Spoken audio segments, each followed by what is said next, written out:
পুরো জঙ্গল। দেখুন আমরা জঙ্গলের মধ্যেই আছি। লকডাউনের পরে এই প্রথম আমরা জঙ্গলের মধ্যে প্রবেশ করেছি নিঃশ্বাস প্রশ্বাস নেওয়ার জন্য। আমরা থাকি শহরে, তো শহরে তো আর ভালো মানে আমরা নিঃশ্বাস প্রশ্বাস নিতে পারি না। আমরা তাই একটু জঙ্গল ভ্রমণে এসেছি। এই জঙ্গল আমাদের নিঃশ্বাস প্রশ্বাস ভালো করবে। আশা করি আমরা করোনা মুক্ত হব ভালো নিঃশ্বাস নিয়ে। ভালো নিঃশ্বাস প্রশ্বাস নেওয়া চাই এবং ভালো হওয়া চাই। তাই আমরা একটু জঙ্গল বেড়াতে এসেছি, জঙ্গল ঘুরতে এসেছি। আজকে বৃহস্পতিবার, ছুটির দিন, তাই আমরা জঙ্গল ভ্রমণে বেরিয়ে পড়েছি।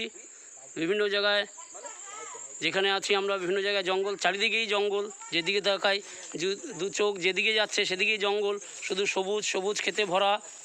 আমরা আছি হরিণঘাটা জঙ্গলের মধ্যে। দেখুন চারিদিকে জঙ্গল, চারিদিকে যেদিকে তাকাবেন সেদিকেই জঙ্গল এবং খুব রিস্কি জায়গাটা। সাপ বেজি বিভিন্ন আমরা দেখতে পাচ্ছি, বিভিন্ন জায়গায় ঘোরাফেরা করছে, সাপ ভর্তি। বিভিন্ন সাপ আছে এখানে, ডালার সাপ থেকে বড় বড় সাপ এখানে ভর্তি আছে। তাই আমরা তার মধ্যেই প্রবেশ করে আমরা এই ছবিগুলো তুলছি। খুব রিস্কে, খুব ভয়ানক জায়গা। দিনের বেলা সাপ ঘুরে বেড়াচ্ছে।